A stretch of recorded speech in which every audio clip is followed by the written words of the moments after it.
monde qui est arrivé, Jean-Marc. Bon, pendant que mon deuxième mois m'aide à l'informatique, juste comme petite transition, hier je vous ai proposé, justement ça tombe bien, d'essayer de faire une cartographie de votre moi. De façon à ce que ça ne reste pas purement intellectuel, mais de se mouiller un petit peu en voyant qu'est-ce que ça signifie en moi concrètement. Donc il y avait peut-être deux petits buts ou deux enseignements. D'abord, vous avez peut-être eu du mal à faire votre moi. Oui, un peu. Bah ouais, c'est logique puisque quelque part il n'existe pas. C'est comme d'essayer de saisir une pensée ou un nuage. Et en même temps, il faut bien en passer par là.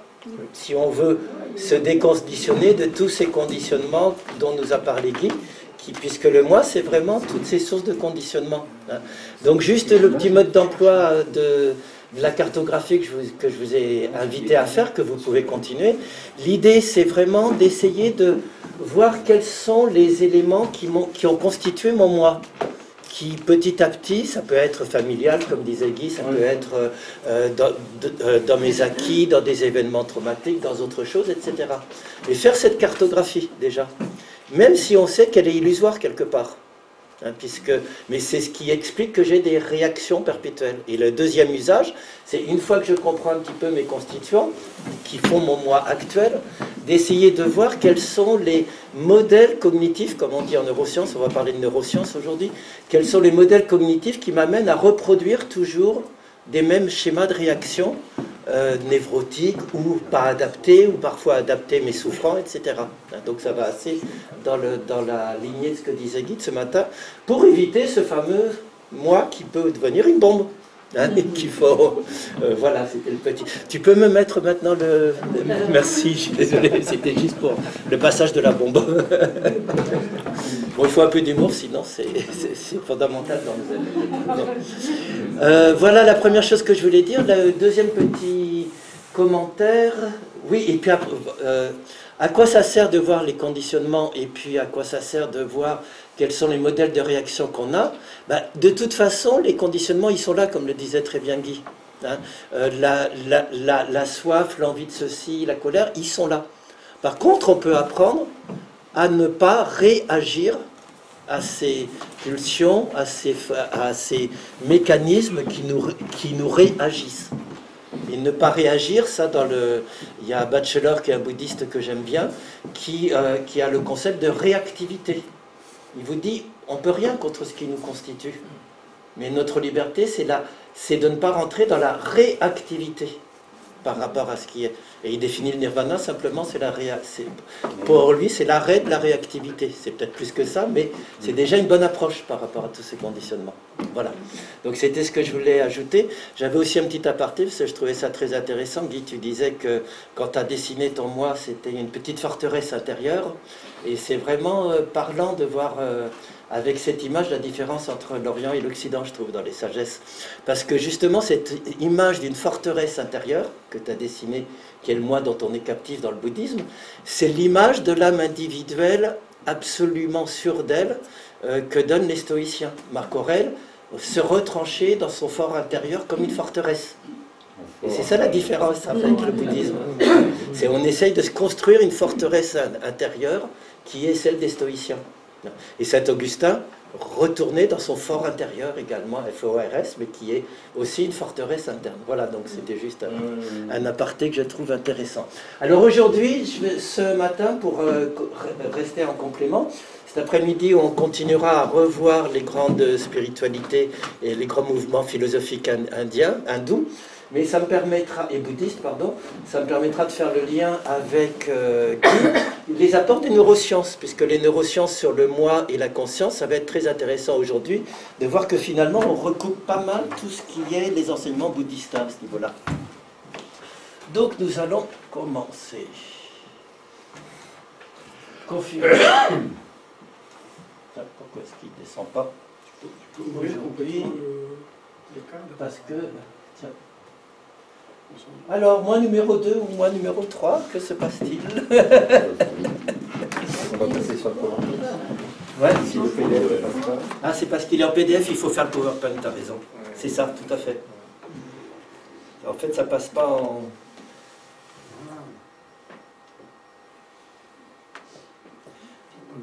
voyez un bel exemple de la plasticité. Hein.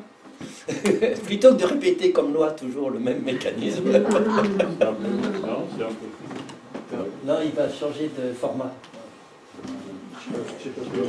Hein? Voilà. Les apports des neurosciences. Alors j'aime beaucoup Fernando Pessoa, le livre de la tranquillité, pour ceux qui connaissent. Et si vous ne le connaissez pas, lisez-le. C'est vraiment un très très beau livre, très spirituel, contrairement à ce qu'on croit. Et donc, je commencerai chaque partie sur les neurosciences par du Pessoa, pour faire un peu de poésie. Pessoa, j'ai trouvé ça superbe quand il dit « Mon âme est comme un orchestre caché, je ne sais pas quels instruments résonnent et jouent en moi, cordes et harpes, timbales et tambourins, je ne peux me connaître que comme une symphonie. » Ouais, c'est très très beau chez Pessoa.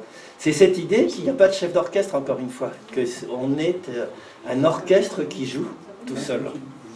Alors pour commencer par les notions, je vais commencer par un... Donc tous les chercheurs dont je vais vous parler, c'est les chercheurs actuels. Hein. Je vais commencer par l'un de ceux qui est le plus connu, c'est Dehaene, qui est français, qui est nommé d'ailleurs par le gouvernement sur des projets pédagogiques depuis 5 ans à peu près, pour introduire les effets des neurosciences dans la pédagogie. Et Dehaene, il va beaucoup parler de la conscience comme un espace de travail, de partage. Derrière ces gros mots, je vais essayer de vous expliquer le concept. Donc, il part d'un constat, Dehaene, très simple, c'est que comme pour le bouddhisme, il n'y a pas de chef d'orchestre. C'est lui qui prend vraiment ce mot et qui l'affirme dans ses articles et dans ses livres. Il n'y a pas de chef d'orchestre, localisable dans le cerveau. À chaque fois qu'on a essayé de localiser le moi quelque part, il n'y a pas, c'est vraiment la grande découverte des neurosciences. On peut avoir des aires cérébrales, on peut avoir des parties du cerveau qui sont sur la mémoire, qui sont sur la gestion des émotions, l'hippocampe, etc. Il n'y en a pas pour la conscience. Donc qu'est-ce que c'est que la conscience en neurosciences? Ben, c'est ce qu'on va voir. C'est un assemblage, c'est le moment où il y a une certaine quantité de neurones qui se mettent à fonctionner ensemble, et à ce moment-là, la conscience émerge. C'est une émergence à partir d'un assemblage, mais je vais vous en dire beaucoup plus. C'est pas dans le cortex préfrontal. C'est pas que dans le cortex préfrontal, justement. La conscience n'est pas localisée dans le cortex préfrontal. Elle fait fonctionner et elle fait intervenir le cortex préfrontal, mais beaucoup d'autres zones en parallèle. Le mot conscience, le moi et la conscience surgissent quand un grand nombre de connexions se fait en créant un embrasement neuronal, comme vous dit Dehaene, un embrasement donc électrique, hein, il veut dire neuronal, dans un espace de travail global, les connexions étant discontinues, sans cesse changeantes, avec au moins 4 stades de complexité que je vais vous montrer. Donc la conscience et le moi, ce sont des produits émergents des connexions neuronales, pour Dehaene, hein, en neurosciences. C'est vraiment, vous allez voir ça très concrètement. Ça veut dire quoi? Ça veut dire que ce qu'on mesure en neurosciences, c'est que c'est uniquement à partir d'un certain grand nombre de connexions neuronales qui se font, qui est représenté dans ce schéma, que l'émergence de la conscience arrive, et l'émergence possible d'un moi. Et quand on est dans le sommeil ou quand on est dans des gens qui sont en coma, la seule différence, c'est que le nombre de connexions et le nombre de zones interreliées est beaucoup plus faible. C'est comme ça qu'il arrive à cette conclusion que la conscience, elle est nulle part dans le cerveau, c'est simplement l'assemblage des connexions et la complexité croissante des connexions qui peut faire émerger une conscience. Voilà, c'est à ce niveau-là. Donc, tout est relation énergétique. La conscience émerge à partir d'un certain niveau de complexité de connexion des zones neuronales, entre elles, de manière minimale ou vigilante. Ça, c'est la vigilance minimale de la conscience, sans localisation précise ni chef d'orchestre. La conscience n'est pas localisable, elle n'existe pas en soi, c'est une potentialité émergente. Ça, c'est vraiment ce qu'on peut retenir des neurosciences. Une énergie. Oui, bah oui, parce que c'est de l'énergie, ça. Oui, c'est une énergie en fait. Oui, mais ce n'est pas une énergie, c'est le résultat de la connexion de plein d'énergies neuronales qui, à partir du moment où elles dépassent une certaine complexité à un certain nombre, font émerger ce nouveau phénomène de la conscience. Du coup, le moi, ça sera un effet secondaire Oui, dans ce sens-là, oui. Pour les neurosciences, oui, tout à fait. Tout à fait. Donc, si je reste de manière brutalement à la Dehaene qui est matérialiste, ce n'est que ça. Le moi peut se réduire à des circulations de neurones et à la complexification électrique des circuits de neurones. Pardon, si du coup, en fait... Puisqu'on ne peut pas la localiser. La Ouais. conscience émerge du fait qu'il y ait un certain niveau de complexité de connexion de zones neuronales, je vais me faire un peu l'avocat du diable, on va dire, mais cette conscience, elle émergerait donc quand même pour un petit peu harmoniser le tout en tant qu'un peu chef d'orchestre, non? Alors, elle peut faire comme un chef d'orchestre, effectivement. Elle va essayer de mettre de l'ordre, comme disait Guy ce matin, elle va essayer de trier, de mettre de l'ordre, c'est ce qu'on va voir dans les prochaines diapos et tout à fait. Mais c'est de l'ordre du comme si. Elle n'existe pas en soi. C'est un fonctionnement qui va, face à une certaine complexité, un grand nombre de stimuli, faire intervenir un genre de synthèse opérationnelle en essayant de, en créant des concepts, en créant des représentations mentales pour que je sache comment réagir, etc. Tout à fait. Et c'est ça qui donne l'illusion du chef d'orchestre. Alors qu'il n'y a pas de chef d'orchestre. C'est pas une glande, c'est pas une partie du cerveau, une âme cachée quelque part qui le fait. Là, quand tu dis l'image de la conscience, comment tu définis la conscience ici? Est-ce que c'est quelqu'un qui est perdu dans ses pensées ou non, alors ça, la conscience chez Dehaene, il y a vraiment 4 niveaux. Les études, elles se font sur des gens qui n'ont pas conscience, qui sont en coma profond, sur des gens, par exemple, qui ont une conscience minimale, c'est-à-dire les comas dans lesquels il y a parfois des résurgences de conscience de soi, ou de sortie, et puis après quelqu'un de normal, et après des gens qui sont en hyperconcentration.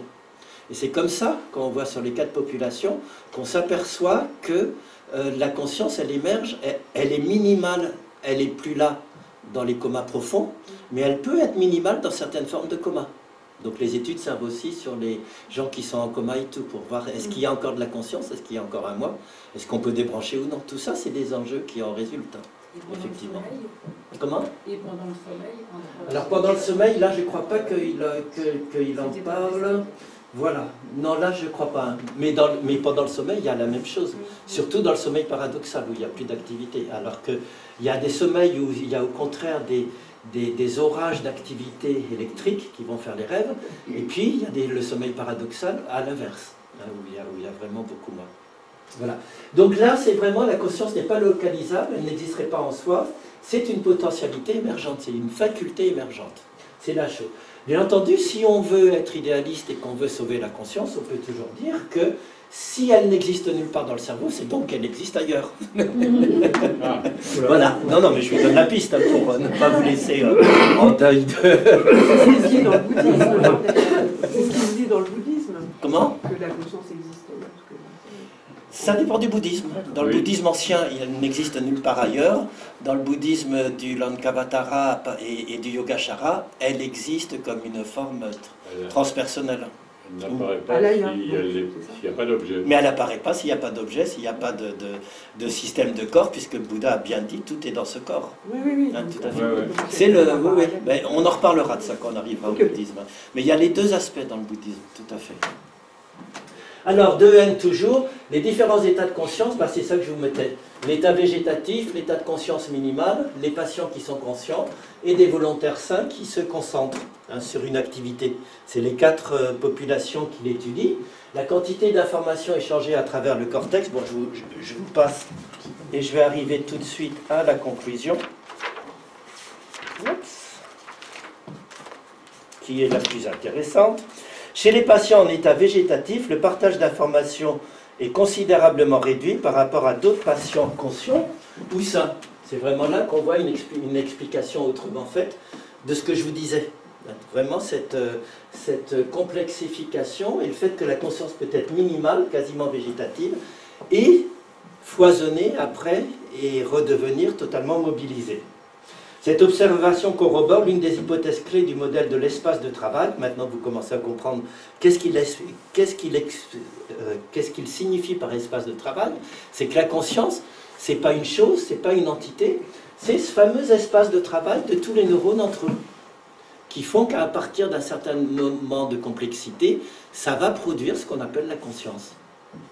Et effectivement, ce n'est pas du tout différent de ce que le Bouddha dit quand il dit la conscience, elle est toujours conditionnée par quelque chose, par un objet. Elle n'existe pas en soi, elle ne passe pas d'un objet à l'autre. À chaque fois, c'est dans un agrégat, dans une configuration de conditions données. Donc dans la question des fois on pose dans le zen, est-ce que les animaux ont une conscience? Moi j'en sais rien, je ne sais pas ce que dit le zen dessus, mais j'en sais strictement Le rien. zen, il dit rien. Ce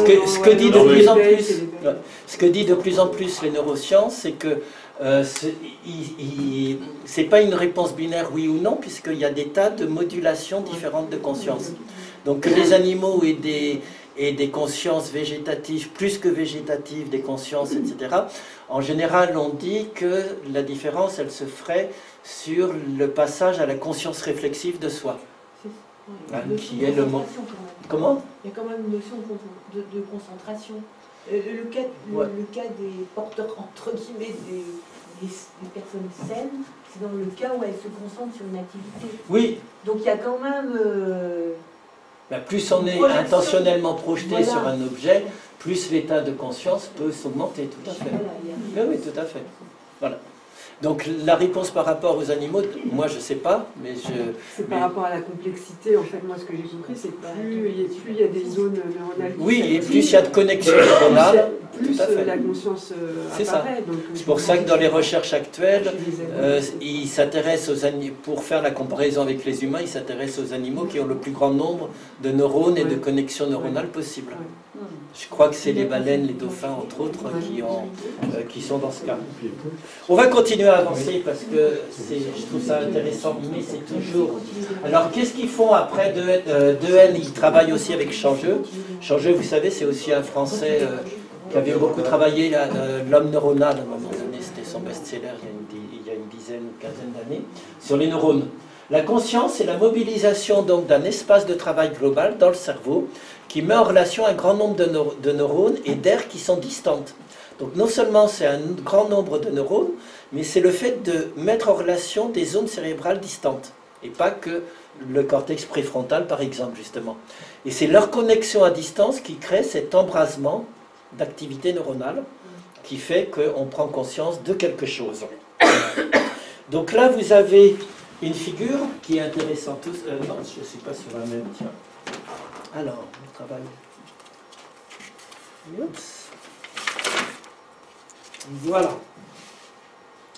Donc celle-ci, c'est justement pour montrer que l'accès à la conscience, ça correspond à un embrasement de nombreuses régions du cortex, particulièrement les aires pariétales et préfrontales, bien entendu, qui entraîne une amplification donc là on le voit ici, le moi conscient, il est avec cet embrasement de plusieurs parties du cerveau qui se mettent à se relier.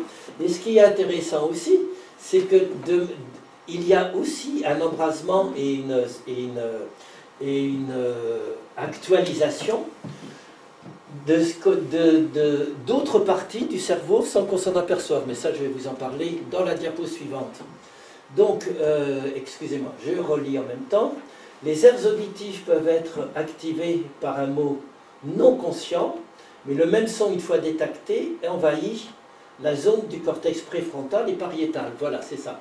C'est-à-dire que le mot qui va produire la conscience auditive, il va faire cet embrasement, mais de la même manière, un mot qui est non conscient, qui n'est pas détecté, mais qui a été envoyé, peut produire le même embrasement. Donc même à un niveau inconscient, ça peut jouer. Donc l'introspection ou le regard intuitif tourné vers soi crée à chaque fois de nouveaux types de relations et d'histoires. Les seuls cas d'introspection les plus fidèles et les plus fiables étant ceux qui se portent sur le contenu le plus récent de la mémoire de travail. Donc ce fameux espace de travail de la conscience, c'est cette mise en relation de tous les neurones entre eux. Et on peut régler un petit peu la netteté si c'est possible.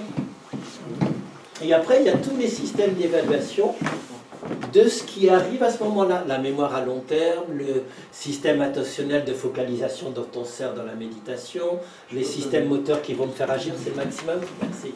Les systèmes d'évaluation, etc.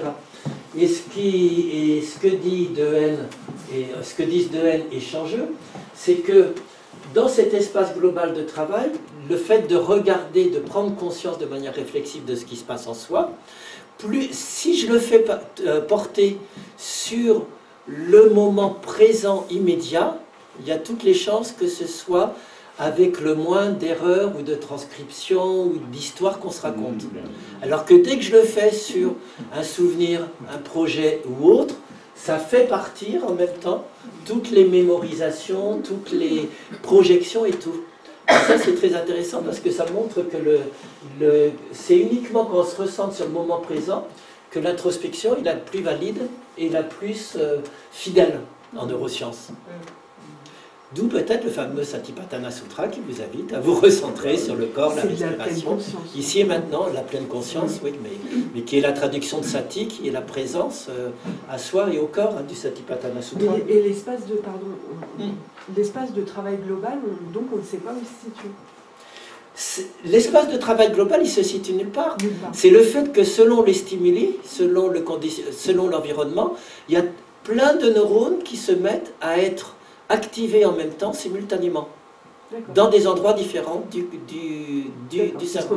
Mais ça peut changer, c'est ça l'espace de travail global. Et on dit que c'est un espace de travail global non localisable, puisque ça peut changer selon que c'est un son, selon que c'est une image, selon que c'est une menace que je ressens. À chaque fois, ça va être des réseaux différents qui se mettent en branle. Voilà. Mais c'est dans le cerveau. C'est dans le cerveau, tout à fait. Oui, c'est pas dans le pied. Jean m'a dit ça, mais par contre dans le ventre, ils ont détecté tous les... Ça, c'est encore autre chose, tout à fait. Oui, mais... Enfin, on dit que le ventre est un second cerveau, mais... Pour moi, ce serait presque le premier, mais... Je ne rentrerai pas dans le débat. C'est ce qu'on t'a dit. Non, parce que quand on ressent un truc, une émotion, on la ressent dans le bide avant oui, bien sûr. Le cerveau. Bien sûr. Mais ça, après, c'est envoyé au cerveau. Et le travail d'élaboration de ce que je ressens dans le ventre, émotionnellement, c'est vrai, les émotions, elles ne sont pas ressenties d'abord elles sont ressorties viscéralement, que ce soit dans le ventre ou autre, mais le travail d'élaboration qui fait que j'en ai conscience, il se fait dans le cerveau.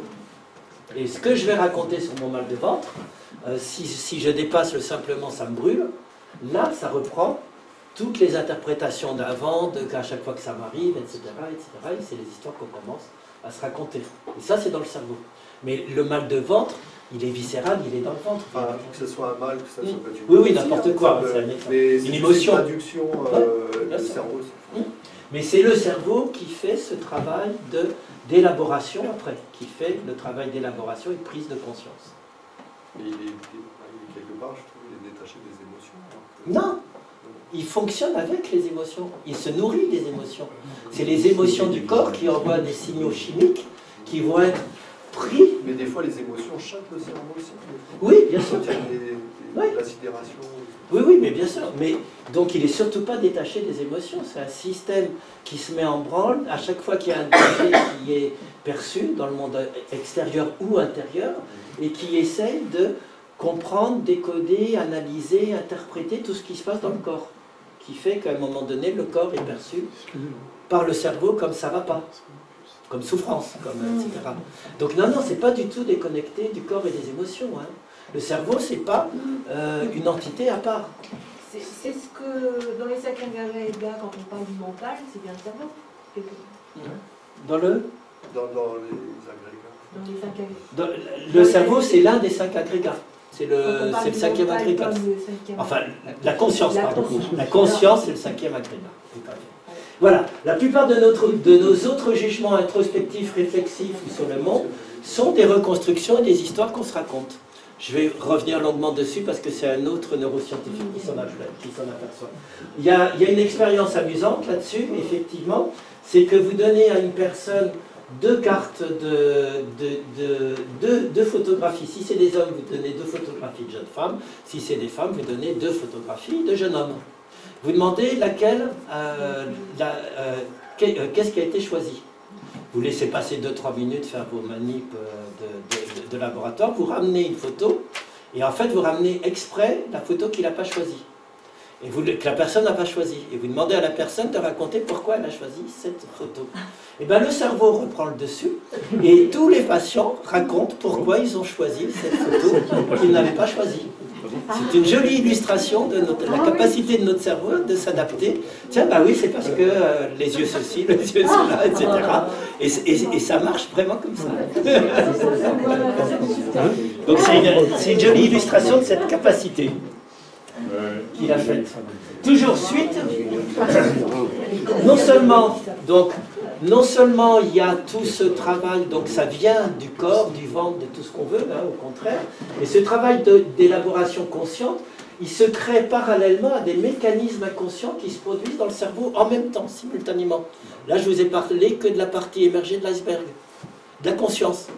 Mais cette conscience et ces connexions neuronales, elles se font en même temps que des mécanismes inconscients qui sont mis en branle à chaque fois. Donc là, c'est une carte de toutes les autres zones et de toutes les autres facultés qui se mettent en branle dès qu'il y a cet embrasement neuronal. Il y a par exemple des mouvements inconscients, des calculs inconscients qui commencent à se faire automatiquement. Une attention inconsciente à tels aspects de la situation. Une compréhension inconsciente, dont on n'a pas conscience. Hein. On commence à se dire, tiens, c'est ceci ou cela. La reconnaissance inconsciente d'un visage. Une lecture inconsciente. Quand je suis face à un texte, mon inconscient commence déjà à lire avant même que je commence à comprendre et décoder le texte avant d'en avoir conscience. Des sons inconscients, des peurs inconscientes qui peuvent jouer, des évaluations inconscientes, voire des détections d'erreurs inconscientes où ça ne va pas. Tout ça, c'est ce que mon inconscient, en même temps, est en train d'analyser pendant que le circuit de neurones se met ensemble. Donc ce qui est intéressant, c'est que, je vais revenir là-dessus, j'ai cherché à... C'est quoi la différence la différence entre conscience et inconscience? Sur le plan strictement neuronal. Au niveau neuronal, tout ce qui se met en branle, qui va faire l'acte de conscience, le fait que je suis conscient, c'est ce qu'on a vu dans la diapo d'avant. Et là, en plus de tout ça, il y a tout un travail inconscient qui se fait de compréhension, reconnaissance des mots, reconnaissance des sons, etc., qui est parallèle, mais qui va rester inconscient. Oui, mais c'est aussi des neurones. Oui, bien sûr, oui, tout à fait.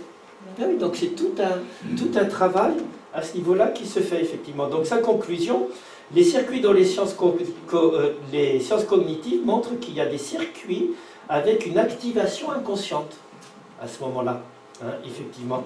Certains processus inconscients reposent sur des régions sous-corticales comme l'amygdale, peu importe, d'autres sur des circuits corticaux, donc pas que des circuits neuronaux, pour répondre à ta question, c'est plus des zones cervicales. Même des fonctions culturelles de haut niveau comme la lecture ou l'arithmétique peuvent se dérouler sans conscience. Ça peut se faire sans conscience que je fais des calculs ou que je commence à lire, etc.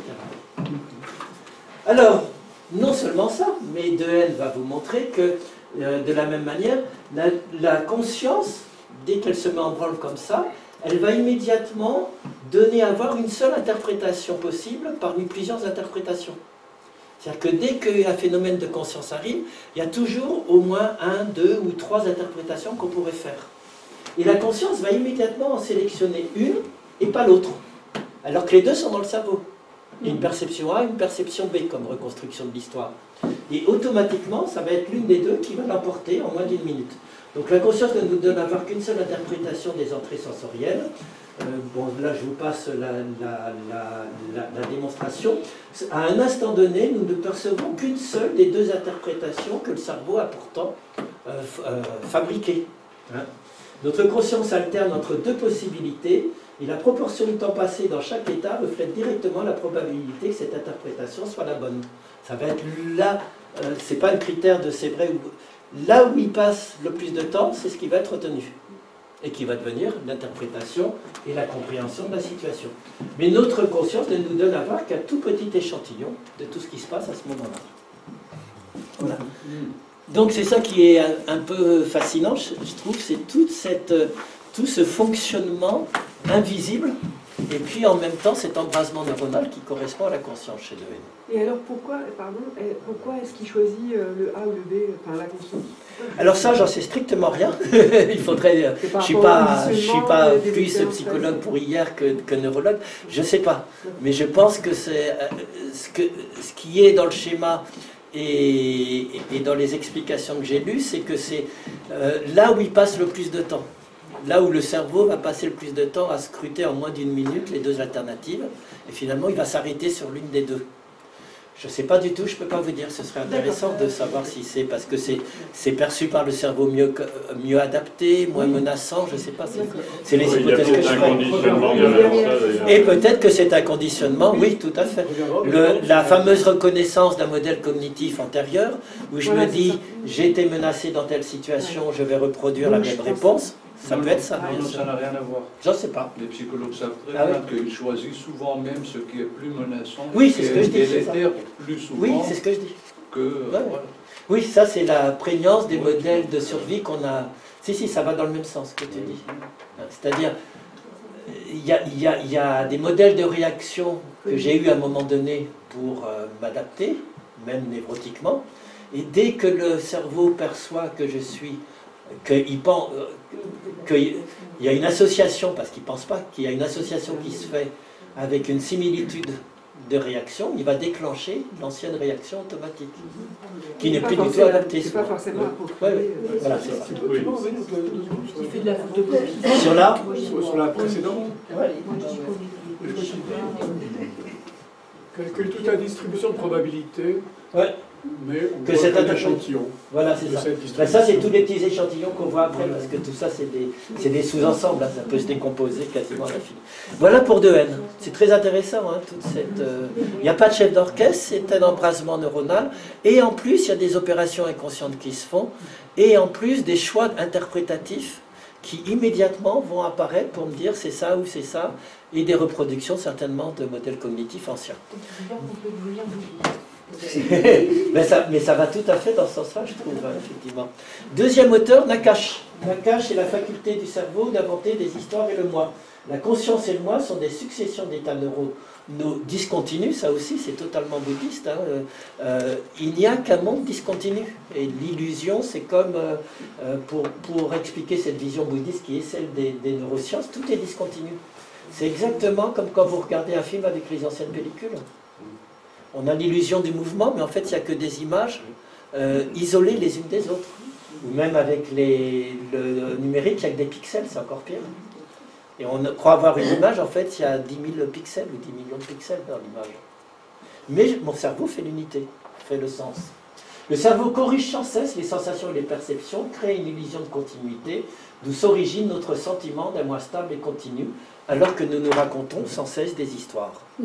Donc tout ce qui vient après, ça va expliciter un peu ça. Bon, ça je passe rapidement, c'est juste montrer que la conscience, c'est une illustration de comment la conscience émerge des connexions neuronales, et le fait que notre conscience personnelle reste passive. On peut juste en prendre conscience et se raconter une histoire sur ce qui est en train de se passer. Et ça se fait quasiment inconsciemment, indépendamment de moi. Hein, en construisant un récit personnel de ce qui nous arrive pour mieux nous adapter, communiquer, survivre. Ça, c'est une étude encore qui a montré ça. En fait, c'est profondément passif, c'est profondément inconscient. Mais moi, mon moi intervient pour essayer de reprendre la barre. Et dire, ah bah ce qui m'arrive, c'est ça, je suis en train de ceci et de cela. Enfin, moi, je trouve qu'en méditation, on voit bien le lien, parce qu'on prend effectivement conscience de ce qui émerge à chaque instant, et que plutôt que de cultiver sa conscience personnelle, on cherche à revenir au flux sous-jacent, ce qui ouvre un espace beaucoup plus vaste et beaucoup plus large énergétique, voire de champ quantique, mais ça c'était l'année dernière. Donc je ne vous en reparlerai pas. Mais c'est lié tout ça, hein, bien entendu. Alors Nakache, c'est celui qui va vous parler beaucoup de l'auteur actuel également, hein, français, de ce fameux cinéma intérieur. Tous nos actes neuronaux et états mentaux sont discontinus. C'est vraiment la base de son dernier livre. Montrer que la continuité est une illusion. Que toutes, ce sont des états discontinus parfaitement. Tous les dharmas sont discontinus. Tout le fleuve mental, le flux de la vie, il est en fait de micro-mouvements discontinus. Ouais, la discontinuité, c'est le moi. Non, c'est la continuité. La continuité, voilà. Et le moi. Voilà, tout à fait. C'est l'illusion qu'il y a quelque chose de continu. Voilà. Tout à fait. C'est très intéressant. Nous percevons le monde en une image fixe et successive, environ 13 par seconde, et nous fabriquons à partir de ces éléments discrets une continuité de mouvements, de sensations, de temps, d'existence.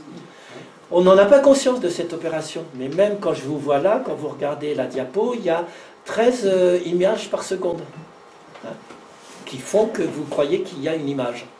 Avec du discret, nous inventons donc du continu, dit Nakash en pré-bouddhiste sans le savoir.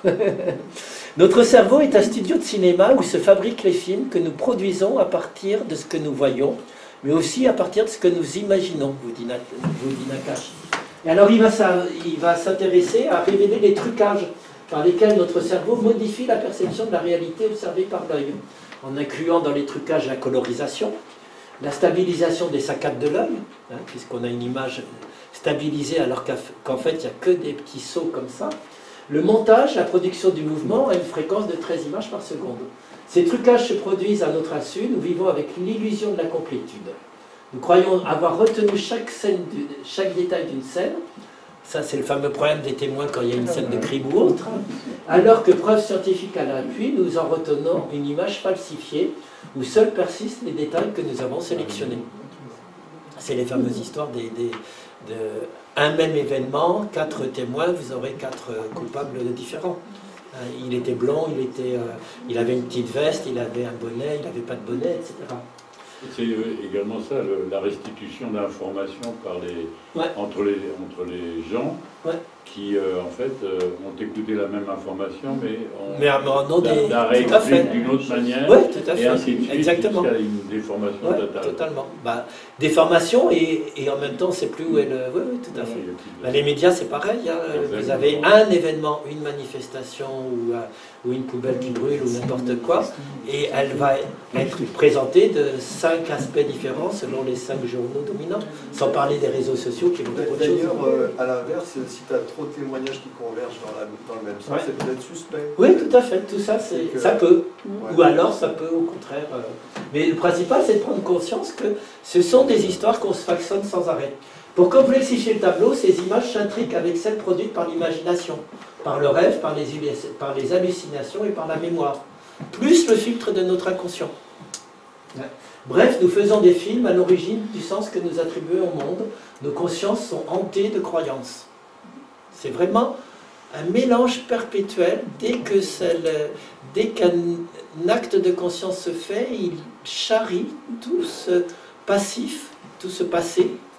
Et ça fait totalement penser à ce que tu disais ce matin, hein, effectivement. C'est plus la page blanche, c'est tout ce qu'on a accumulé qui s'actualise à ce moment-là.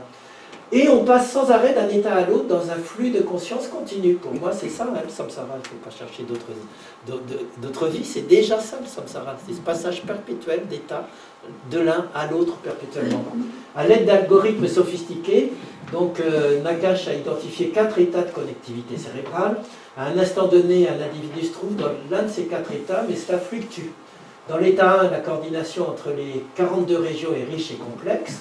Dans l'état 4, les communications sont très pauvres. Et je crois que c'est la diapo qui arrive après. Non, bon voilà, c'était le... Mais ça reprend un peu le dessin que vous aviez vu, vous savez, avec les états 2 et 3, c'était intermédiaire. Alors, en étant favorable au discret et au discontinu, alors là, par contre, Nakash, c'est là qu'il ne va plus être bouddhiste, plus du tout spiritualiste, qu'il est un bon matérialiste et tout. C'est que lui, il va prôner le discontinu et le fait que tout est discontinu, perpétuellement inventé, pour en arriver à la conclusion que tous ceux qui croient à une fusion dans le grand tout, dans le cosmos, etc., sont prisonniers, bien entendu, pour lui, dans son optique, du continu et d'un monde où on essaye de tout recoller, les morceaux qui sont discontinus en soi. Voilà. C'est pas incompatible. Non, c'est pas incompatible. Mais sa position philosophique, consiste à dire que tous les mouvements, ils seraient ici, ils diraient, oh mon Dieu, quelle horreur, je pense, ils sont tous en train de fusionner, d'essayer de faire quelque chose de continu. Alors que peut-être qu'on fait pas, qu'on n'a pas envie de créer du continu. Voilà, c'est une grande question, mais c'est intéressant. Donc ça, c'est la tâche. Le troisième, qui est intéressant, qui va répondre à ce que tu dis, justement, c'est que le cerveau, il n'est pas différent du corps et des émotions. Tout est le corps et les émotions. Le moi et la conscience de soi n'existent pas en soi de manière substantielle, ça on l'a longuement vu. C'est une évolution des émotions et du cerveau archaïque qui façonne chez l'homme 3 strates de soi archaïque, le soi du moment présent, le soi autobiographique et le soi archaïque. On va aller voir les 3 pour Damasio. Cette évolution vise à mieux éviter les sentiments négatifs, à persévérer dans l'être de son corps-esprit. Et là, on retrouve un lien à la fois avec la Tana, la soif bouddhiste, la cause de tout le malheur, la souffrance, et ce que Spinoza appelle le conatus, le désir de vivre à tout prix, etc. Oui, parce que ça, c'est quand même important, cette envie de vivre. Oui, bien sûr. Oui, alors, je n'ai pas le mot qui me revient là. L'instinct de vie. Oui, l'instinct de vie. Voilà. On n'en a pas parlé du tout. Ça peut être si. Est-ce que c'est ça la conscience? Non, la conscience. C'est quoi l'instinct de vie là-dedans? L'instinct de vie, c'est tout ce qui... Alors, c'est tout ce qui tend à faire qu'on veut persévérer dans notre être. Donc ça alimente bien entendu le moi aussi. Ouais, mais il y a une évolution là derrière. Enfin, oui, bien sûr, bien sûr. Oui, tout à fait. Oui. Ça vient de l'évolution, bien entendu. Tout à fait. Mais non, une volonté, je veux dire. Je ne sais pas si c'est une volonté, c'est un instinct. Une volonté, normalement, on fait intervenir la conscience dans la volonté. Mais c'est une question. Hein, tout à fait. Schopenhauer l'appelait le vouloir vivre. Freud l'aspect, la libido et l'instinct de vie. C'est pas amor fati. Comment? Amor fati, c'est encore autre chose. Non, amor fati, c'est accepter, ce serait très bouddhiste. L'amor fati, c'est l'acceptation radicale et totale de la vie. Accepter son destin, y compris tout ce qui a été négatif ou est difficile et négatif, au point d'être capable de le revouloir une infinité de fois. L'amour du destin tel qu'il est. C'est une acceptation radicale. L'éternel retour. Hein? Et l'éternel retour, c'est le test de l'amor fati. Si vous êtes capable de revouloir une infinité de fois ce que vous avez vécu sans regret et sans réactivité et sans ressentiment, vous êtes peut-être dans l'ouverture radicale. C'est le bodhisattva. Oui, mais il revient. Non, mais c'est amusant parce que c'est Nietzsche, ça. Ouais. C'est sa définition du surhumain. Bon, on ferme la parenthèse de Nietzsche et on revient au moi de Damasio. Donc Damasio, c'est le troisième. La conscience vient non pas des parties évoluées du cerveau, du cortex préfrontal et frontal, comme on le croit souvent, hein, mais il est mobilisé, bien entendu, mais des structures les plus archaïques de notre encéphale, nous dit Damasio. C'est vraiment... Et là, il retrouve l'intuition de Deshimaru, puisque Deshimaru disait que méditer, c'est revenir à notre cerveau archaïque le plus profond. Hein, on s'est beaucoup moqué de lui après, parce qu'il avait raté que c'était dans le néocortex. Théoriquement, or, la conscience, elle est vraiment chez Damasio dans le côté le plus archaïque, effectivement. Dans l'hypothalamus?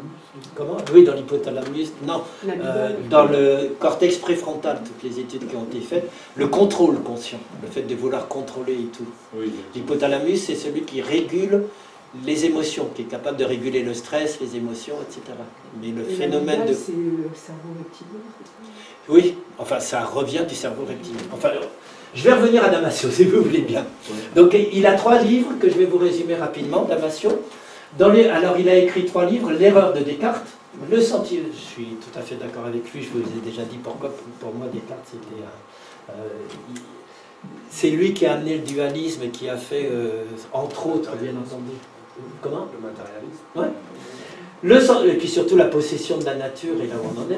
Le sentiment même de soi, c'est son 2e livre. Spinoza avait raison, 3e, et le 4e, c'est Sentir et Savoir. Donc je vais quand même vous les résumer, parce que je trouve que c'est l'un des 4 auteurs que je vous présente qui, pour moi, est le plus intéressant. Dans l'erreur de Descartes, il dit que l'existence corporelle précède la pensée. C'est ça l'erreur de Descartes. Je pense donc je suis, comme si le phénomène premier de l'existence, c'était la pensée. Maintenant, c'est le corps, il vous dit. C'est l'émotion, c'est le rôle de l'émotion dans le raisonnement et dans les prises de décision. Le rôle du cerveau étant d'anticiper l'avenir et de prévoir des actions à faire pour mieux survivre, pour mieux s'adapter, en codant tout de suite agréable, désagréable ou neutre, comme le Bouddha le disait déjà. Donc ça, c'est l'erreur de Descartes pour lui, c'est avoir tout mis sur la substance pensante alors que tout est dans le corps et dans les émotions. Dans le 2e livre, Le sentiment même de soi, qui nous intéresse plus, il précise les circonstances émotionnelles et biologiques qui mènent à la conscience de soi et au moi, qui est lui-même composé de plusieurs strates qui nous projettent sans arrêt dans l'avenir pour réécrire perpétuellement notre histoire. Donc les 3 consciences pour Damasio, il y a la conscience noyau, c'est vraiment ce qu'il appelle le proto-soi, le soi le plus primaire, inconscient, inscrit phylogénétiquement dans le cerveau archaïque. C'est vraiment, vous êtes en situation de danger, vous allez avoir une réaction que vous ne pouvez pas contrôler, qui est vraiment instinctive, reptilienne. Soit vous allez bouffer, tuer la personne en face de vous, soit vous allez vous enfuir. Hein? Fight or flight, c'est vraiment le viscéral qui parle là, dans la conscience noyau. Après, il y a un soi central, il vous dit. Le soi central, c'est celui qui est le ressenti ici et maintenant. Toujours ce fameux moment présent qu'on va retrouver même en neurosciences. Pour mieux s'adapter et se construire une apparente pérennité dans le temps, ce soi central, cette conscience juste du moment présent, elle se rajoute une conscience étendue dans le temps, en comparant au passé, en anticipant le futur. Et ça, c'est mon fameux moi qui se construit comme ça, bien entendu. Hein, composé par le même moi central, mais qui va rajouter en plus un soi autobiographique, en se racontant une histoire, reliant le passé et le futur, tenant compte de tous les facteurs individuels. Donc c'est vraiment le moi et le soi, chez Damasio, c'est trois choses toujours perpétuellement en lien. Hein. Le proto-soi, le soi central et le soi autobiographique qui raconte toujours des histoires là-dessus. Raconter des histoires, donc c'est une citation de Damasio, raconter des histoires, c'est une caractéristique inconsciente et naturelle du cerveau qui replace l'organisme et les objets de conscience dans un contexte personnel et subjectif. Les scénarios qui s'établissent sous forme de désirs, de souhaits, d'objectifs et d'obligations exercent à chaque instant une influence qui contribue à remodeler les expériences du passé, consciemment et inconsciemment, ainsi que la personne que chacun pense être, instant après instant. Ainsi, grâce à la richesse de l'imagination humaine, le scénario de la vie de chaque individu s'écrit en version multiple, non c'est pas lui, pardon, c'est son commentateur, tout en s'accordant constamment dans l'ombre avec la sélection qui convient le mieux à un soi unique et unifié, qui n'existe pas, mais qui est cette invention du cerveau pour pouvoir s'adapter au mieux au monde. Donc ça répond aussi à ta question. L'instinct de survie, c'est ça, c'est la recherche par le cerveau de comment persister à être et à vivre dans le monde à ce niveau-là et à maintenir l'organisme en état de fonctionnement. L'image de soi. Oui, c'est l'image de soi. Mais nourrie viscéralement par la perception d'une menace qui fait que je dois, qui suscite une peur, qui fait que je dois trouver à tout prix comment m'adapter au mieux. Oui, parce que certaines personnes en sont chez elles. Une vraie envie de vivre. Capacité de résilience, on va voir avec le dernier, tout à fait. Alors après, il en a écrit un troisième livre dans Spinoza avait raison, où il en tire des conséquences spinozistes. L'esprit existe pour le corps, il n'existe qu'avec le corps, ils composent tous les deux un organisme qui tend à préserver et à atteindre le bien-être à travers les émotions et le sentiment. Donc là, il retrouve ce qu'on appelle le conatus chez Spinoza. Le conatus, c'est le désir. Le désir comme désir de persévérer dans l'être et d'accroître toujours son être. Et chez Spinoza, le désir comme conatus, c'est très la soif bouddhiste, hein, puisque la soif bouddhiste, c'est à la fois ce qui fait la souffrance, c'est le fait de vouloir être ou ne pas être, les deux à la fois. Et que chez Spinoza, c'est le fait de vouloir toujours être plus. Et donc, soit j'ai des passions négatives et tristes qui font que je vais être rabattu, soit j'ai des passions positives et gaies que je peux cultiver, qui vont faire que je vais cultiver la joie et l'accroissement de mon être. Avec toujours cette idée que le corps et l'esprit ne font qu'un, que la conscience s'origine dans les émotions, que pour faire de la spiritualité, il faut rentrer dans le corps. C'est vraiment avec ce désir finalement de se découvrir soi-même dans sa vérité première, hors de toute de toute cette construction oui, tout à fait. cérébrale. Oui, et cette vérité première chez Spinoza, qui est panthéiste, c'est que voir Dieu, oui. Tout est une seule substance unique. La nature, vous, Dieu, c'est un. Et ça, c'est il n'y a pas de différence. Il s'est fait excommunier parce qu'il a osé dire Deus sive natura. Dieu, c'est-à-dire la nature. Mais ça, c'est scientifiquement. Comment sur le plan... Ce qui est intéressant, c'est... Non, lui, c'est de la philosophie, Spinoza. C'était un philosophe. Mais maintenant, au jour d'aujourd'hui... Ce qui est intéressant, c'est que Damasio, tout ce que je vous dis, il en arrive à dire, Spinoza avait raison, ça alimente le fait, pour lui en tout cas, ça alimente la philosophie spinoziste. Tout à fait. Mais je veux dire, sur un plan physique, de toute façon, toutes les constitutions matérielles qu'on connaît à l'heure actuelle sont constituées des mêmes principes c'est-à-dire des les atomes. Oui, bien sûr. Mais chez Spinoza, c'est pas biologique, c'est vraiment un instinct, c'est vraiment global, c'est ce qui anime la vie en soi. C'est pas uniquement cantonné au biologique, etc. Bon, dans le dernier livre, Sentir et savoir, il va montrer que la conscience et le soi ne sont pas toujours cette idée, c'est pas des substances, c'est pas des entités en nous, c'est un ensemble dynamique de processus qui sont nés petit à petit au fil de l'évolution biologique. Donc il va rajouter dans son dernier livre toute une lecture de l'évolution pour montrer comment la conscience et le moi sont ainsi apparus. Donc je vous fais un rapide résumé. Les bactéries, il parle des bactéries. Il parle des bactéries en vous disant qu'à leur manière, elles ont une intelligence, elles réagissent à leur environnement, elles sont capables de se regrouper, de s'adapter pour survivre. Cette inventivité demeure implicite, inconsciente, sans esprit, sans représentation mentale. Et déjà là, ça existe. Ce mécanisme d'adaptation, de regroupement, de fonctionnement ensemble. Avec les organismes pourvus de système nerveux, naissent les sentiments, les émotions, qui sont des étranges combinaisons de vie charnelle et de vie mentale, qui renseignent le corps sur son état interne, de bien-être ou de mal-être, de douleur ou de plaisir, d'angoisse ou de sécurité. Là, on passe à un degré de complexification supplémentaire dans l'évolution.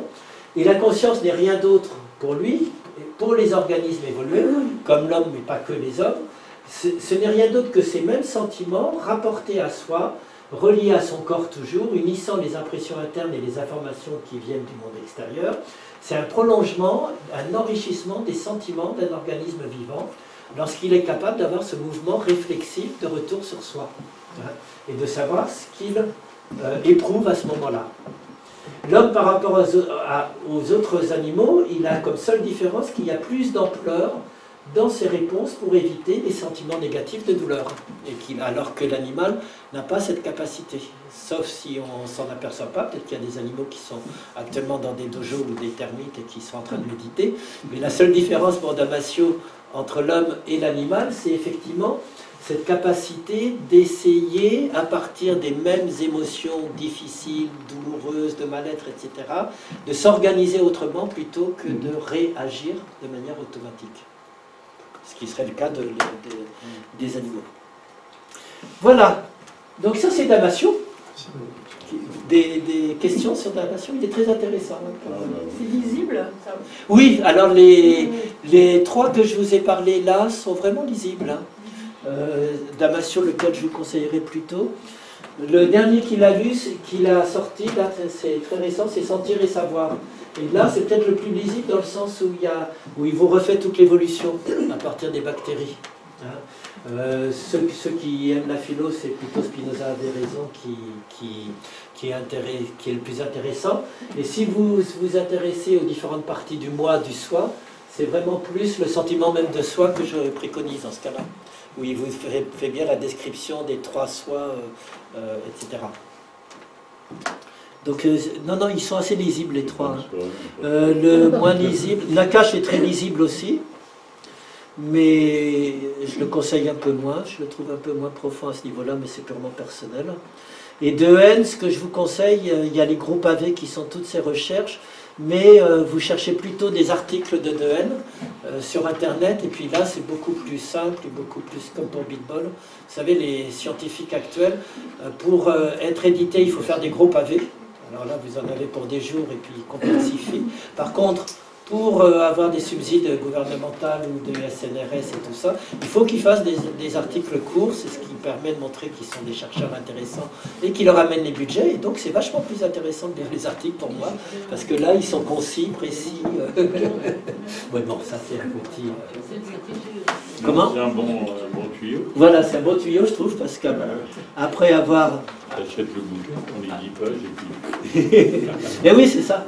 Et moi, après m'être tapé beaucoup de gros pavés, parce que je lisais jusqu'au bout, parce qu'il faut lire jusqu'au bout, je me suis dit, finalement, les articles, ça a un gros avantage, c'est que c'est un condensé beaucoup plus précis, quoi.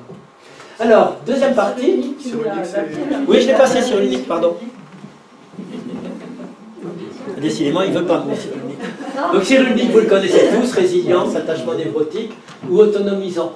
Cyrulnik qui va vraiment montrer comment l'être humain a une capacité de résilience. Vous connaissez tous son histoire avec les camps de concentration, etc. C'est vraiment ça qui l'a fait s'intéresser à cette fameuse résilience que les individus ont plus que d'autres, mais qui existe en chacun de nous.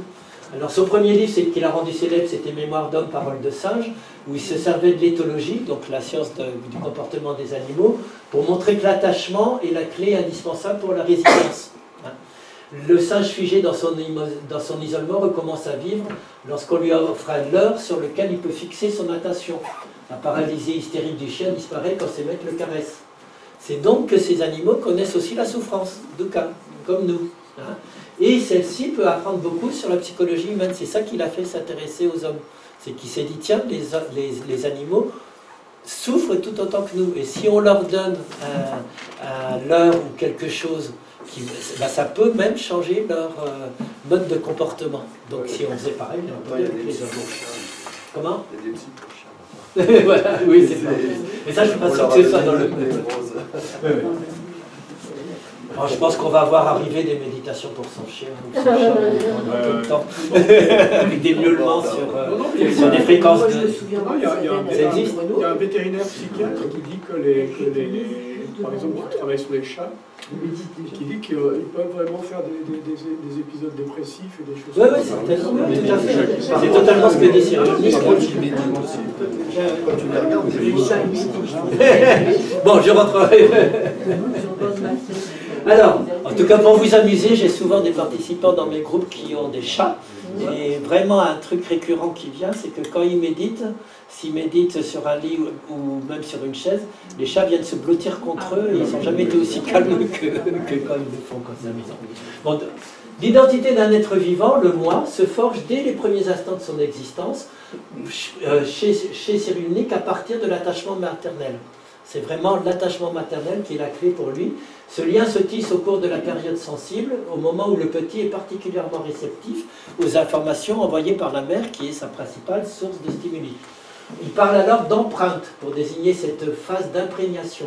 On l'a vu hier, on l'a revu aujourd'hui aussi. Ces signaux sensoriels ou affectifs lui permettent de s'identifier à sa mère et à son espèce. Et l'accès à la conscience de soi, il reprend le stade du miroir de Freud et de Lacan, ça se fait par le stade du miroir au moment où l'enfant est capable de se reconnaître dans le reflet qu'il voit dans un miroir. Mais ça se fait de manière très lente, d'après Cyrulnik, et ça se fait de deux manières. Donc là, il complexifie le modèle de Freud et de Lacan en disant qu'en fait, le stade du miroir, il a deux phases distinctes.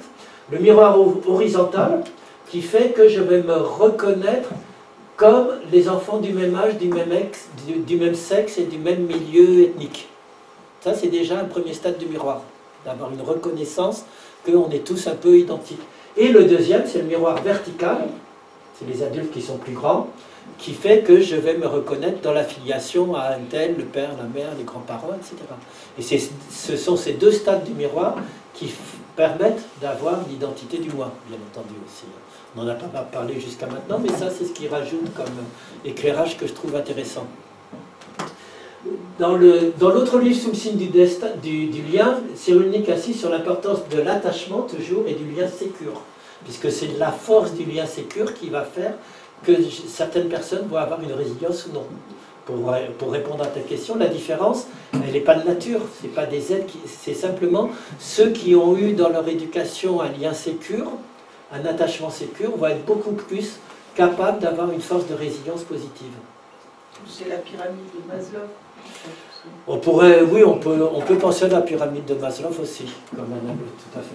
Selon l'étude menée par un pédopsychiatre à l'âge de 10 mois, un enfant sur 3 est insuffisamment sécurisé, ce qui a des conséquences sur l'acquisition du langage. Privé de liens d'attachement, soumis aux carences affectives, le développement de l'enfant est perturbé par la perte du lien. Voilà. Le tissage du lien d'attachement inhibe le désir sexuel dans le cadre de ce qui accrédite la thèse de l'évitement de l'inceste en milieu naturel. Bon, ça c'est un truc pour spécialistes sur l'inceste est-il universel ou non, on oublie. Dans Le Laboureur et les mangeurs de vent, qui est son dernier livre aussi, il en tire des conséquences sociales. Alors là aussi c'est amusant parce qu'on voit très bien que il est lui aussi assez matérialiste, Cyrulnik, donc tous les mouvements religieux, ça lui fait peur. Donc vous allez voir la conséquence. La majorité des gens, par insécurité, veut se retrouver le lien à la mer. En fait, ce qui fait qu'on est réunis dans une religion, pour lui, c'est le fait qu'on veut retrouver notre lien unié, sécure, à une identité maternelle profonde. Et donc, on va être des mangeurs de vent. Ça, c'est surtout pour les sectes et tout, c'est-à-dire on va manger le vent qu'on nous dit. On est prêt à tout croire. On va gober toutes les histoires portées par le vent. Uniquement parce que ça me permet d'être sécure dans le groupe, de retrouver mon lien maternel et mon lien de sécurité. Quitte à aller jusqu'à l'aveuglement et au meurtre, dans les fameuses sectes qui vont tous aller sur une planète en se suicidant.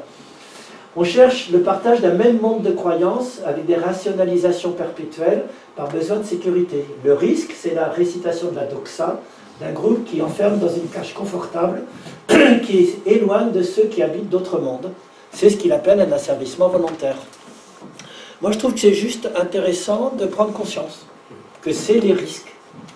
Quand on rentre dans un groupe, que ce soit un groupe politique, un groupe religieux, un groupe n'importe quoi, un groupe de joueurs de poker et tout, on va avoir toujours cette tendance de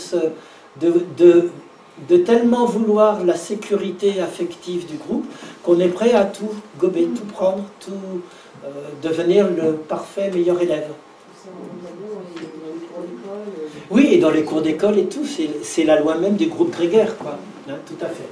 Et la deuxième chose, l'autre minorité, c'est dans laquelle il se range, bien entendu, il faut quand même bien que le moi se range dans la meilleure catégorie, c'est celle des laboureurs, qui ont été suffisamment sécures et aimés dans leur enfance, qui osent tenter d'être autonomes, de développer leur propre voie, de découvrir la richesse colorée du monde, de creuser leur sillon, de labourer leurs idées. Tout en prenant celles des autres. Voilà, donc ça c'est pour vous. Voilà, ça c'est cyrillique. Hein. C'est vraiment le moi, c'est la force de résilience qui vient du lien affectif profond. C'est ça que je vous invite à retenir surtout. Alors, dans les deux dernières parties qui vont être plus rapides, les adaptations, ça c'est comment le moi se constitue, la conscience se constitue en neurosciences. Maintenant, c'est comment il peut s'aménager de manière assouplie par la méditation. Donc là, je vous ai montré toutes les études neurosciences dures, entre guillemets, et là, je vais juste vous montrer rapidement les études qui se font en neurosciences sur la méditation, sur les effets de la méditation. Alors, les études qui se font sur les effets de la méditation, il n'y en a quasiment pas sur le zen, malheureusement, alors que c'est Deshimaru qui les avait initialisés au tout début. La première étude, c'était une étude de l'électroencéphalogramme de Deshimaru. Mais aujourd'hui, elles se font essentiellement soit sur la pleine conscience laïque, parce qu'il n'y a pas de substrat religieux, soit sur le vipassana, qui est aussi le moi religieux à ce niveau-là. Mais de toute façon, c'est des méthodes ce sont les méditations bouddhistes qui sont laïcisées ou non, qui servent à toutes ces études. Voilà. Ma petite phrase de Pessoa pour entrer dans cette deuxième partie, que je trouve ça très bien justement. Ouais, c'est amusant ça. Si je veux exprimer que je sais, je vais m'asseoir pour vous le dire, si je veux exprimer que je sais que j'existe, je dis je suis. D'accord ? Si je veux exprimer que je sais que j'existe en tant qu'âme individualisée, je dirais je suis moi. C'est le fameux ego ou le moi. Après, il essaye d'inventer une troisième posture que je trouve très intéressante. Mais si je veux dire que j'existe comme une entité qui se dirige, qui se forme d'elle-même, le fameux chef d'orchestre, qui exerce de la façon la plus directe cette fonction divine de se créer soi-même, comment donc emploierais-je le verbe être, sinon en le transformant tout d'un coup en un verbe transitif ? Alors, promu triomphalement, antigrammaticalement comme un être suprême, je dirais « je me suis ». Voilà, je vous laisse avec cette invitation paradoxe. Et oui, je suis moi, je me... Bon, donc je vais passer brièvement sur simplement toutes les études sur les méditations, soit pleine conscience, soit vipassana, soit tibétaine aussi, là aussi qui se font. Ça montre que quand on médite, il y a des choses toutes bêtes qui se font. Il y a une diminution de la température de la peau. Sauf si vous êtes Alexandra David-Nils, que vous faites fondre la neige chez vous, ou un maître tibétain. On a froid le matin, c'est à 6 h du matin. Plus froid que si je fais quelque chose, c'est normal. On a une diminution du rythme cardiaque. Et on a également une diminution, une régulation des tensions artérielles. On a du coup en même temps moins de fabrication du cortisol du stress, qui est ce qui nous met au taquet et aux aguets dès qu'une menace est sentie, et on a une diminution de tout ce qui est les pensées négatives, les anxiétés, les ruminations mentales. Et que petit à petit, avec le vipassana, l'attention qui devient plus stabilisée, plus sereine. Ça, c'est vraiment prouvé par les études. Ça, c'est le système parasympathique. C'est essentiellement le système parasympathique. Pas que ça, mais essentiellement, oui, tout à fait. Oui, oui, tout à fait. Bon, ça, c'était pour vous montrer comment c'est vraiment, je ne sais pas s'il va y arriver, voilà. C'est juste dans une de mes sessions que ça s'était fait par hasard, donc ça n'a pas une valeur universelle, mais je trouve que c'est très parlant. Il y avait quelqu'un qui avait un chronogramme, vous savez, c'est les trucs médicaux pour les gens qui font de l'hypertension, qui permettent de voir la pression sanguine, la pression artérielle, le cœur et tout. Et quand elle est allée voir son médecin le lendemain, il y avait juste un pic où tous les indicateurs chutaient drastiquement.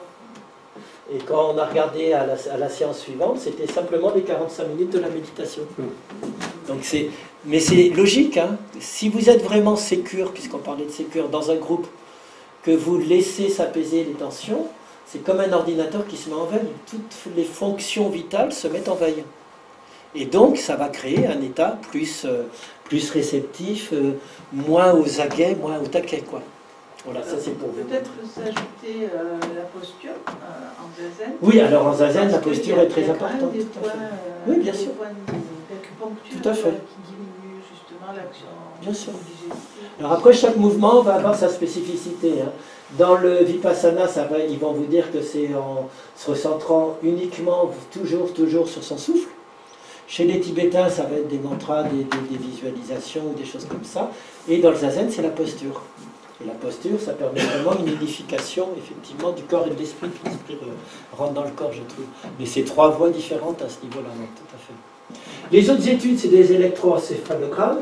Ils montrent que globalement, entre les différentes parties du cerveau, il y a une plasticité plus fluide, c'est-à-dire que les différentes parties du cerveau communiquent plus facilement quand on est en train de méditer, alors que sous l'effet du stress, il n'y a qu'une seule des parties qui va clignoter en rouge et provoquer des réactions automatiques. Donc c'est ça qui peut permettre de mieux gérer les douleurs et les souffrances. Et puis surtout, ce qui est intéressant en méditation, quelle qu'elle soit, c'est les augmentations durables des ondes gamma, qui sont les ondes de la cohérence cérébrale, des ondes alpha et θ, qui sont les ondes de la relaxation et du sommeil profond. Et dans les états méditatifs avancés, ou même sur des méditants moyens, on voit vraiment cette évolution et cette augmentation des ondes alpha, gamma et θ. Lutz, qui est un chercheur français encore, à Lyon, a fait trois groupes, des avancés et des experts, des débutants, et ça montre que plus on passe d'un groupe de débutants vers un groupe d'experts où il y avait Mathieu Ricard, plus cette augmentation des ondes cérébrales alpha, θ, gamma dure dans le temps, indépendamment de la méditation. Ce qui est l'avantage de faire des méditations fréquentes, c'est que ça augmente la durée après. Et chez Mathieu Ricard, ça durait 24 heures, y compris quand il dormait. Il n'en sortait pas. Voilà. Donc ça, c'est... Donc on se sert d'électroencéphalogramme, on se sert aussi d'imagerie médicale, d'IRM, pour toutes ces études sur ce qui se passe dans la méditation. Qu'est-ce que montrent les imageries médicales? Alors, toujours en rouge, c'est les zones du cerveau qui sont mobilisées, et en bleu, c'est les zones du cerveau qui sont sous-activées. Ce qui est intéressant en neurosciences, c'est que ce qui est suractivé, c'est tout ce qui a déjà rapport avec nos perceptions corporelles internes. Encore une fois, le Satipatthana Sutra. C'est-à-dire cette zone, c'est toutes les perceptions internes des muscles, des viscères, des articulations, des tendons, où on est beaucoup plus fin dans nos auto-observations, et aussi tout ce qui est les, où est-ce qu'il est l'autre, les sensations corporelles qui gèrent les sensations et la régulation de la douleur. Ce qui est aussi renforcé, c'est l'insula qui est l'un des sièges de l'empathie, de la manière de réagir avec empathie aux autres, d'où les fameuses méditations ou autres sur la bienveillance, ou les appels à la bienveillance. Et pour celle qui parlait du cortex préfrontal, qui est essentiel dans la méditation aussi, même si ce n'est pas que là que ça joue, la zone gauche des émotions positives du cortex préfrontal qui va permettre de mieux gérer tout ce qui se passe à ce niveau-là pendant une méditation ou dans des douleurs ou dans du stress, etc. Donc si je résumais, ce que nous montre l'imagerie médicale, c'est qu'il y a une diminution du mental. Ah non, j'ai oublié de vous montrer. Les deux régions qui diminuent, comme par hasard, c'est l'aire de Broca et l'aire de Lhermitte, qui sont les lieux de stockage et de décodage des représentations des mots et du langage. Donc, quand on médite, il y a une diminution de cette activité du mental et une augmentation de tout ce qui se passe à l'intérieur du corps, bien entendu, des perceptions internes, et en même temps de l'empathie et de l'intelligence émotionnelle. Donc c'est pour ça que c'est vraiment, toutes les neurosciences, elles incluent au contraire les émotions. C'est pas du tout coupé. C'est reprendre conscience dans le corps, c'est les émotions, c'est reprendre conscience des émotions et de les réintégrer. Les effets sur la douleur et le stress, je vous en montre une juste parce qu'elle est amusante et qu'on comprend bien comment ça peut fonctionner sur la douleur. Deux cerveaux, hein, le cerveau d'une personne qui est lambda, qui n'a jamais médité, le cerveau d'une personne qui médite. On envoie aux deux le même courant électrique douloureux. Qu'est-ce qui se passe? Dans le cerveau de la personne qui lambda, la région, alors en rouge est toujours suractivée, hein, donc la région qui dit « aïe, ça fait mal », qui prend conscience de la douleur, est beaucoup, alors attendez, que je ne dise pas de bêtises, oui c'est ça, est suractive, et par contre en bleu, la région qui est capable de réguler la douleur, notamment dans l'hypothalamus, est sous-active, n'est à peine, donc c'est le aïe qui l'emporte. Dans les sujets qui méditent, qu'est-ce qui se passe? C'est qu'à l'inverse, les zones du aïe, ça fait mal, sont beaucoup plus minorées, et par contre, toutes les zones de régulation de la douleur, de relativisation, de recadrage et tout, sont beaucoup plus accentuées. Et donc avec ça, dans les études, on arrive à entre 50 et 90% de diminution de la perception de la douleur. 90% c'est chez les Tibétains et chez ceux qui sont habitués, 50% c'est chez quasiment n'importe qui petit à petit médite et apprend. Donc il n'y a pas de mystère, c'est juste un jeu de régulation dans le cerveau d'une zone qui devient plus capable de s'intensifier pour réguler, et l'autre, celle qui fait aïe, ça fait mal, qui prend moins d'importance. Voilà. Ça, c'était la deuxième partie. À quoi ça peut servir dans une optique, entre guillemets, développement personnel, apprendre à mieux vivre avec ce qui est là, en sachant comment. La troisième chose, c'est l'ouverture spirituelle possible vers un état de non-dualité sans subsistance du moi. Je prends déjà de l'avance pour demain, mais il y a quelques études là-dessus qui sont intéressantes. Donc je vais vous les citer maintenant plutôt que demain. Et je vais bien entendu revenir à mon PSOA. Alors PSOA, qu'est-ce qu'il vous dit aussi pour cette troisième partie? Éternel passager de nous-mêmes, il n'est pas d'autre paysage que ce que nous sommes. Nous ne possédons rien car nous ne nous possédons pas nous-mêmes. Nous n'avons rien parce que nous ne sommes rien. Quelle main pourrais-je tendre et vers quel univers? Car l'univers n'est pas à moi, c'est moi qui suis l'univers. L'infini se trouve dans une cellule comme dans le désert, la tête appuyée sur une pierre, on dort d'un sommeil cosmique. Vivre, c'est ne pas penser. C'est Dogen. Comment? C'est Dogen. Oui, mais c'est marrant. Hein, et c'est PSOA, on va y arriver. Je vous montre quand même les études parce que ça fera bizarre après. Donc les quelques études qui vont dans ce sens, il y en a beaucoup moins. Les études du numéro 2, là, que je vous ai montré, hein, sur les effets de la méditation dans les études, il y en a à peu près 1500 actuellement hein, qui sont recensés. Donc c'est un énorme corpus. En neurosciences, ce qui est quand même intéressant pour nous, c'est que la méditation ouverte sans objet, qu'on pratique dans le zen, quand on cherche juste la présence pure, comme dit très bien, comme tu dis très bien, elle dissout les frontières. C'est-à-dire que le moi, comme différent des autres, et le moi qui se maintient dans le temps, même si c'est des réseaux neuronaux, il y a quand même deux parties du cerveau où il y a qui sont beaucoup plus mobilisées, où on voit que le moi fonctionne à ce niveau-là encore plus. Hein. Et bien, ces deux parties, elles sont beaucoup plus minorées dans les méditations sans objet, par opposition aux méditations focalisées. Méditation focalisée, c'est quand on fait que sur le souffle, que sur les sensations corporelles. Les méditations sans objet, c'est quand vraiment on s'ouvre à la présence pure, comme tu dis. Et là, c'est montré par exemple comme ça, hein, on voit très bien aussi, et c'est une question d'habitude. C'est-à-dire que les novices, ils vont avoir un niveau d'activité beaucoup plus fort de ces fameuses zones du moi, et les méditants expérimentés, ça va diminuer et descendre en négatif. Donc ça, c'est une des études qui permet de montrer que dans les méditations ouvertes qu'on pratique en zen, ça favorise cette diminution de l'activité du moi et de ce fameux champ opérationnel du moi qu'on a vu. Voilà. Je vous ai dit qu'on passait dans les ondes θ et delta qui sont intéressantes. Moi je les représente schématiquement comme ça, mais ça reprend ce que j'avais fait l'année dernière. Hein. C'est-à-dire que ces fameuses apparitions, comme dit Guy, d'un petit point sur une page vide, quand tu redisais ça aujourd'hui, pour moi c'est de la physique quantique. Hein. C'est vraiment ce qui se passe dans la méditation. On est dans un genre d'état fondamental, plus ou moins, qui n'est pas vide, qui est plein d'énergie potentielle, qui n'est pas encore actualisée. Et à un moment donné, il y a une cristallisation. Une micro-pensée, une micro-sensation qui arrive et puis qui va s'associer à d'autres, comme tu dis. C'est un peu comme ça pour moi. Bon, c'est bizarre hein, quand je médite, mais je trouve que ça ressemble à ça. Il y a plein de petites choses qui se passent, qui apparaissent, qui disparaissent aussitôt. Et en physique quantique, les subparticules atomiques, elles n'ont d'existence que quelques millionièmes de secondes. Elles apparaissent, elles disparaissent. Très très très rapidement. Et c'est nous qui mettons une continuité après en essayant de voir, etc. Ça, c'était pour montrer que l'une des premières études, c'était effectivement avec des chimarus. Et on voit que ce électroencéphalogramme, ça avait beaucoup étonné les chercheurs à l'époque, est parfaitement stable. Alors qu'en général, il y a des pics, selon qu'il y a du bruit ou autre, lui, c'était resté de manière, ce fameux état fondamental, comme j'appelle. Voilà. Les ondes cérébrales et les états en méditation, ça c'est pour ceux qui ne connaissent pas bien les différentes ondes. On a des ondes bêta, alpha, θ, delta. Les ondes gamma, c'est les ondes... et gamma, pardon.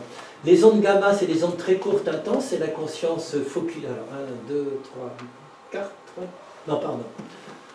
Oui, les ondes gamma, c'est des ondes très courtes, qu'on fait quand on cherche vraiment à lire quelque chose de manière pointue, avec une conscience très aiguë. Les ondes bêta, c'est quand on est en conscience alerte, vigilante, quand on a de la cognition, de la concentration, qu'on fait attention à ce qui va se passer. Guy passe derrière vous avec un bâton, je vous jure que vous êtes en onde bêta. C'est ça qui se passe dans votre cerveau.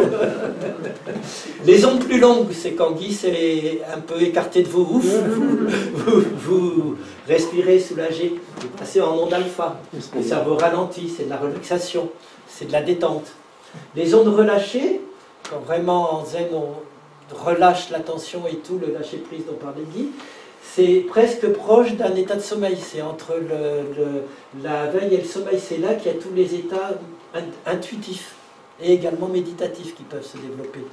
Et puis les ondes delta, qui sont des ondes beaucoup plus lentes et amples, comme vous le voyez, c'est les ondes du sommeil profond, qui en méditation correspondraient à la clairvoyance détachée et à un bien-être global. Et ce qui est intéressant, c'est que dans la méditation, ça va favoriser ce que je vous avais dit tout à l'heure, ces différents types d'ondes cérébrales. Voilà, je crois que c'est tout. Le passage de la conscience à la présence pure selon Big Ball. Ah oui, alors je vais quand même vous faire ça, je crois que c'est le dernier. Une question. Oui, vas-y. Hier, tu as parlé des civilisations qui n'ont pas le concept de moi individuel. Oui. Et, mais quelle est la relation entre ces études du cerveau, parce que c'est quelque chose des êtres humains,